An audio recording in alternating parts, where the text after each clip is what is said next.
Hay said Mirren's reach would never fall. They said its planetary shields were impenetrable, its defenders the best trained in the outer sectors. They said the Dominion couldn't breach its orbit, until they did. Now, 32 days into the siege, Mirren's reach was ash and blood. The defense grid was in ruins. The skies were choked with wreckage and black smoke trails.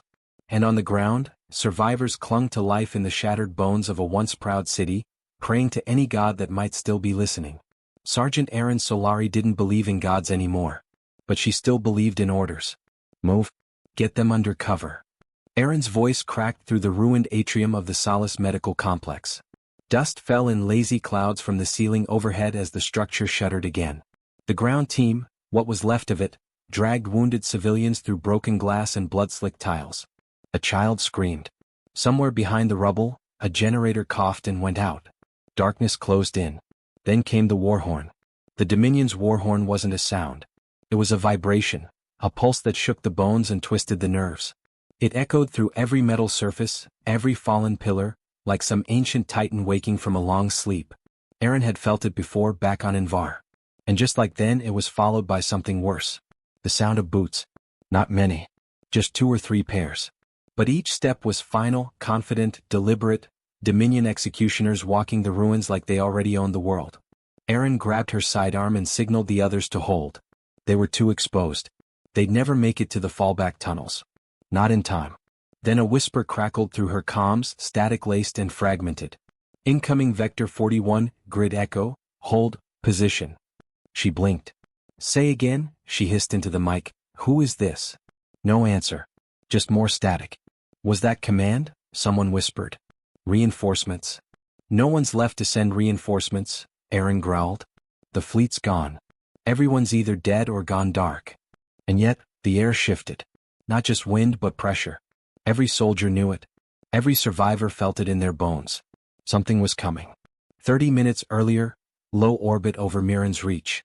The human dropship Deliverance burned through the outer atmosphere like a comet, its hull wrapped in shielding tech that didn't officially exist.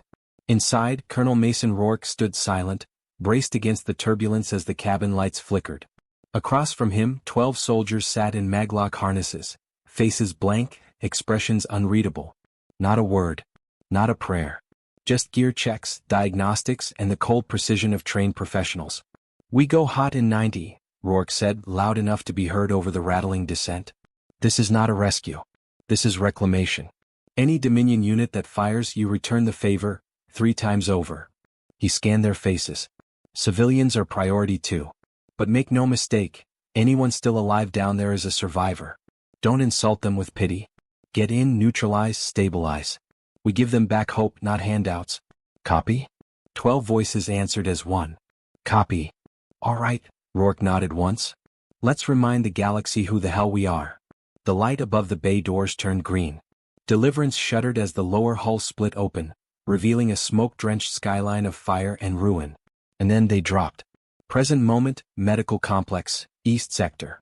The noise hit first, like thunder wrapped in metal.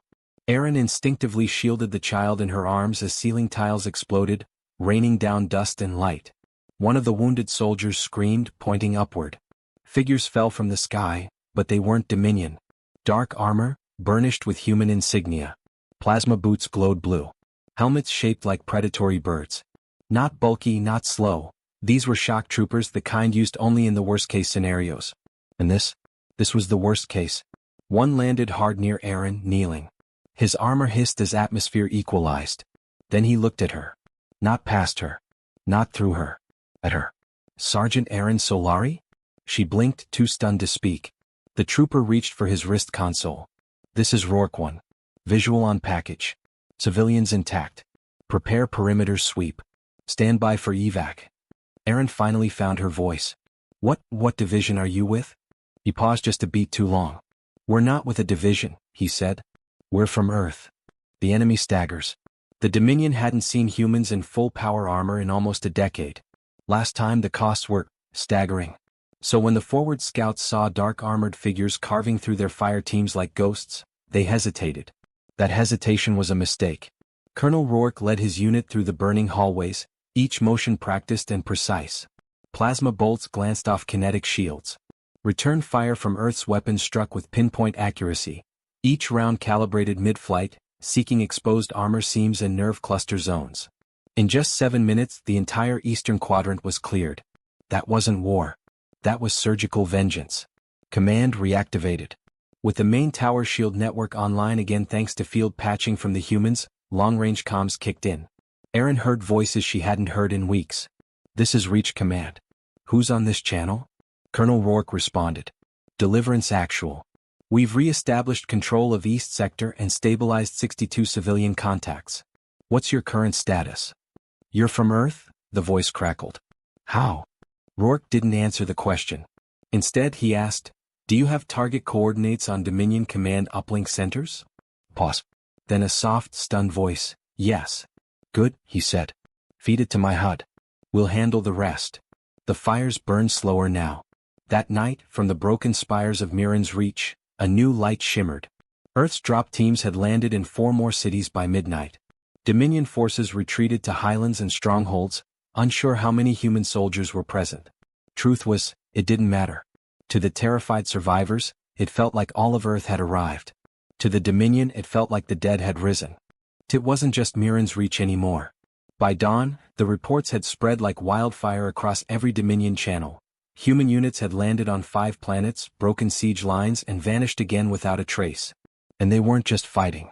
They were hunting. Beneath the crust. In the smoldering undercity of Mirren's Reach, where old mining tunnels cut deep into the planet's bedrock, Sergeant Aaron Solari marched beside Colonel Rourke as Dominion prisoner transport vehicles lay overturned, their engines still hissing from freshly melted cores. So, Earth just decided to send you in now? Aaron asked, brushing sweat and soot from her brow. After 3 years of silence? Rourke checked his HUD and nodded to a corner that didn't appear in her AR visor. Sniper nest. Tripmind. Don't get too close. She glanced over and shivered. A Dominion sniper had fused into the wall, armor melted inward. Not by fire. By something else. We didn't decide to come now, Rourke said finally. We've been watching. Calculating. Waiting for the line to break. You mean you let us get slaughtered? No, Rourke said flatly. I mean we waited until they overextended. Until they were sure humanity was broken. Then we reminded them who we are. His eyes didn't blink. His voice didn't rise. But something in her gut shifted at the tone. It wasn't pride. It was inevitability. Above orbit, the fog is cut. Aboard the Dominion warship Vezenmore, High Strategist Zelter paced the bridge in livid silence. Who authorized the reallocation of Fleet Group 6 to the Hentari Gap? He demanded. No one answered. Who allowed the Earth remnants to escape controlled sectors? Still silence. The comms officer's voice trembled. Strategist, they didn't escape. They returned. Zelter spun. Earth is a quarantine zone. Their planet's skies have been watched since the Day of Judgment. That was the assumption, the officer stammered. But these dropships, they're coming from black void vectors. No registry. No gravity trails. No emissions. We didn't even detect their entry. Zelter narrowed his 4 eyes. That was impossible. Nothing entered gravity wells without trace. Not even cloaked vessels. Give me all field footage. Every drop. Every death. I want to know who we're fighting. A whisper behind him, it's the humans, strategist. He turned. They've changed. The undeniable presence. Everywhere Earth soldiers landed, the same pattern emerged. They never took cities. They never held territory. They struck surgically, breaking siege lines, evacuating civilians and disappearing again like wraiths. In one broadcast-locked sector, a Dominion garrison was found restrained, unharmed, but all their command data stripped clean, weapons gone, and armor tagged with a burning sigil. A single word in galactic trade glyphs. Remember.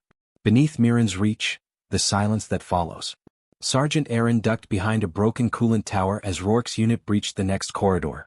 The Dominion had holed up in the old fusion cores, believing no sane force would detonate them underground. But humanity hadn't come to play it safe.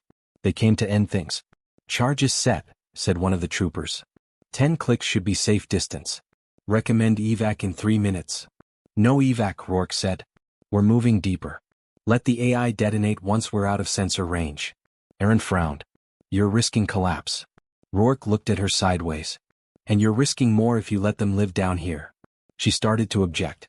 But then she remembered the screaming families dragged from that very reactor shaft last week. She nodded. Then let's end it. They came with stories, not flags. After the blast rocked the crust and the Dominion reactor collapsed in a shower of blue fire, humanity didn't raise banners. They didn't demand loyalty or praise. They simply moved on. A single hollow was found in the rubble, projected on loop.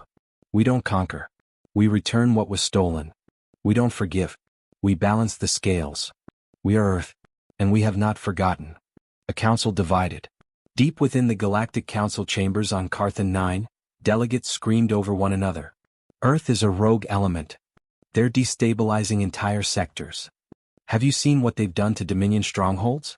They don't take planets, they erase command. But amidst the chaos, one cold voice cut through. Ambassador Threx of the Obsidian Crest. Let me ask the real question, he said. Why didn't we finish Earth when we had the chance? Silence. No one answered. Not because they lacked words, but because deep down, every species remembered. They remembered Earth's wars. Not the wars they fought with soldiers, but the ones they fought with ideas. They remembered what happened when Earth lost patience. And now patience had run out. The line in the ashes. In a ruined district west of the Mirren capital, a group of children gathered around a burning barrel for heat. One of them, a girl named Kira, pointed skyward. Look, she whispered. A ship drifted down. Not large, but sleek, silent. It hovered low, door opening. A silhouette stepped out, then knelt. It was a woman in deep black armor. She removed her helmet, revealing gray-flecked hair, warm brown eyes, and the face of someone who had seen too much. She opened a case beside her. Inside were food rations, medkits, blankets, hollow books, handwritten, not printed, written, human. Kira looked up at her. Are you here to fight? The soldier smiled faintly. No. I'm here to remind you that the war isn't everything. The Dominion shifts. In the days that followed, Dominion forces began pulling back from 3 systems entirely. They no longer knew where Earth's forces would strike. They no longer trusted their strongholds. Commanders began deleting their own data banks before falling, not to hide strategy but to avoid the shame of losing everything to ghosts. What terrified them wasn't Earth's weapons. It was that Earth's soldiers never claimed the kill. They spared when they didn't have to. They let enemies flee. They gave food to civilians who spat at them. And that mercy? It was worse than vengeance. Final scene, Council override. In a private chamber beneath the Carthan 9 Council floor, 3 shadowy figures reviewed intercepted footage. One showed a Dominion tank immobilized by a non-lethal EMP strike, its occupants crawling out, alive, only to find food and water packs left nearby with a message burned into the dirt. Go home. Tell them Earth remembers. Another clip showed human medics saving an injured alien child during a firefight, then vanishing before the family could say thanks.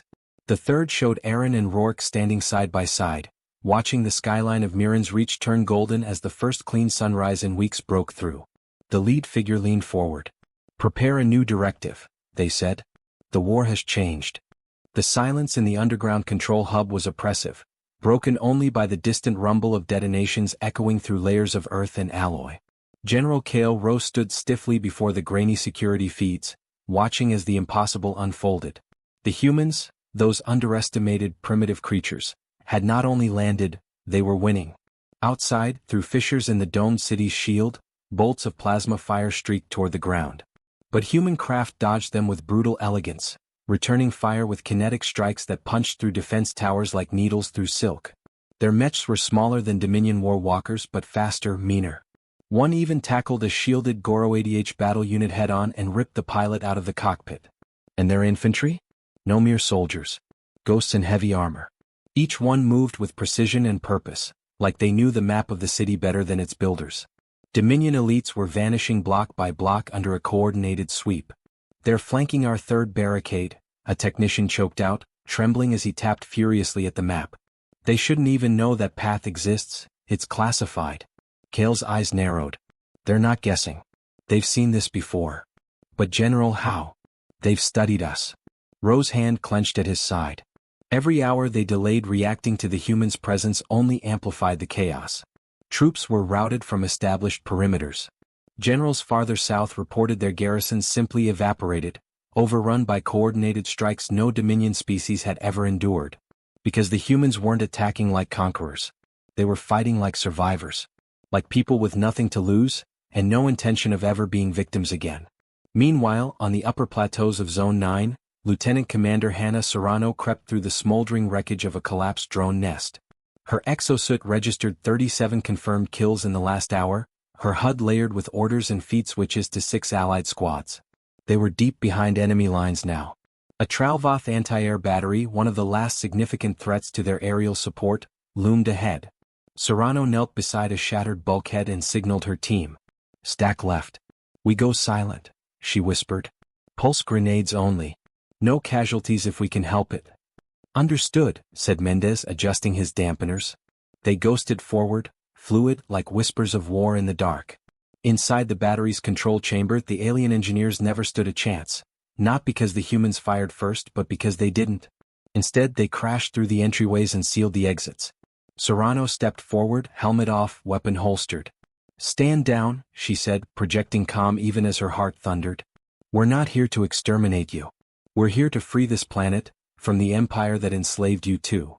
The engineers, tall and spindly, glanced at each other with terror. One trembled, looking ready to lash out. But another, a young female by the smoothness of her scaled brow, lowered her tool. "You are not here to kill us? We only kill when we must," Serrano said. "But we never forget who fired first." Elsewhere, near the planetary archives in Sector 5, the true weight of human intelligence operations was becoming clear. Captain Nils Lorenz uploaded a data spike into a Dominion archive server, one of the oldest and most restricted ones left. This wasn't just warfare. This was revenge with receipts. The archives they accessed weren't just filled with logistical maps and troop movements. They were filled with secrets. Earth's exile. The silent votes. The mass forging of falsified charges against humanity. The quiet erasure of evidence. The fabrications of aggression. Entire systems had been manipulated to make Earth look like the galaxy's rogue child. "I knew it," Lorenz muttered. "They planned to enslave us. It was never about peace." His team uploaded the data through the orbital relay. Within an hour, it went viral across 3 quadrants.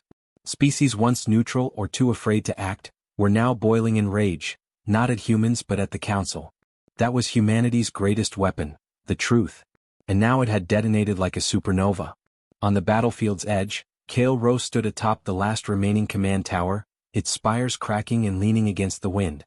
He watched as the human flag was raised over the Capitol bunker, a symbol not of conquest but of liberation. His comm unit buzzed. "They're asking for surrender terms," his aide said in disbelief. "Are they taking prisoners?" The aide swallowed hard. "Yes, sir. All of them." Cale looked out over the broken city. Fires raged. Skies bled. Yet from this devastation came no gloating, no victory speech, just order. Just the quiet, terrifying efficiency of a species who had learned that surviving betrayal meant rewriting everything. He closed his eyes. They had made one catastrophic error. They thought Earth was weak.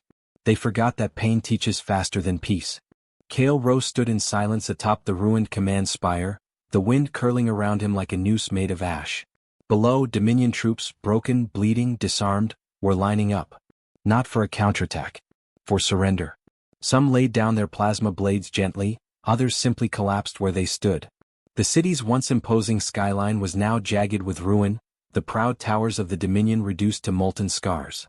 But none of the human soldiers celebrated. Not one fist raised. Not a single voice shouted in triumph. They moved with purpose and restraint, as if finishing a grim duty etched into their bloodlines. Because it wasn't a war they had wanted. It was a message they were delivering. Humanity had come back from the void, and they remembered everything. Across the sky, dozens of human ships broke orbit, broadcasting encrypted clearance beacons. Medical units landed where impact craters still smoked. Autonomous drones swept through the streets, not searching for survivors to kill, but civilians to aid. Yes, humans had come to end a war. But they had also come to do what no one else in the galaxy had ever expected. They came to rebuild. Inside the massive Templeton Council bunker, now retaken and repurposed as a triage zone, Lieutenant Commander Serrano stood beside the Dominion's former Minister of Planetary Order, a gray-skinned Jalterii who refused to meet her eyes. "You're wasting time," the minister muttered. "You should be executing us. That's what your kind came for, isn't it?" "No," Serrano replied coldly, handing him a data pad. On it were images of Dominion slave camps. Shackles. Chains. extracted confessions, genetic mutilation experiments. And next to them, human soldiers breaking those same chains. You enslaved a species and voted to erase it from existence. Then you voted again when we didn't die fast enough. Now you're sitting in your own fire and we're offering you water. Not because we should, but because we're better than you believed. He looked up finally, face sunken in realization. This isn't revenge. No, Serrano said, turning toward the door. This is mercy. And that's what should scare you the most. High in orbit, on the bridge of the HSS Reclaimer, General Ira Matheson observed the final transition phase of Operation Ashwake. The planet, designated Brel, Talk 3, had officially fallen. But the war hadn't just been about one world. It was about history, about setting fire to the lies that had cast humanity as a galactic virus. Are we secure? She asked, her voice even. Her communications chief nodded. Every system is now under Allied lockdown. Civilian aid missions are underway. Multiple species have broadcast public apologies to Earth. Matheson narrowed her eyes. And the Council? The aid hesitated. Their seat systems are collapsing. Most member worlds are turning on each other. A few are broadcasting surrender offers. Some are just quiet. Matheson smiled, but it wasn't pleasant. It was tired. They were so busy trying to exile us, they never asked why we survived exile to begin with. The broadcast came days later. Every inhabited system received it, translated automatically into all known languages. The transmission was short, simple.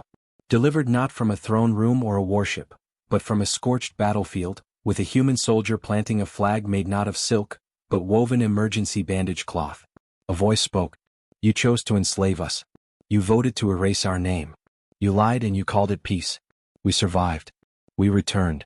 And we will never kneel again. We are not here for conquest. We are here for clarity. From now on, if you take from Earth, we take back more. If you raise your weapons, we answer with thunder. If you offer peace, we will listen. But if you betray it, again, we will not forget. The screen cut to static. And across the galaxy, every world remembered what silence after the thunder felt like. In the outer fringes of Earth space, newly fortified borders pulsed with sentry satellites and listening arrays. But the banners that flew weren't ones of conquest. They bore one simple phrase. Never forgotten. Never again. The galaxy, once smug in its dominion, now watched with unease as Earth rose from the ashes it never asked for. Not with roaring engines, but with quiet strength. The kind that doesn't need to shout. The kind that never leaves. End of story. Milky Way, if you felt the chill in your bones, the fire in your blood, and the weight of Earth's return.